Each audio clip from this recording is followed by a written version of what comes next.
JB Weld brings the world's strongest bond to our deep pour epoxy. For pour-on projects, nothing works better. It has the depth, clarity, strength, and durability needed for river tables, serving trays, castings, and more. Start by cleaning and prepping your surface. You'll want a 70 to 80 degree room, then grab your equipment and tools. For porous surfaces, apply a thin coat of clear top first and wait until tacky. Measure and pour in a 2-to-1 ratio. Mix for 5 to 7 minutes. If using pigment, mix it in now. Let sit for 3 minutes. Pour mixture to a depth of up to 2 inches. Use a heat gun to remove bubbles. If more depth is needed, wait for the first coat to become tacky before pouring a second coat.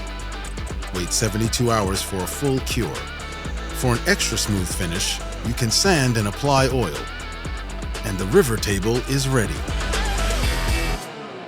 JB Weld, world's strongest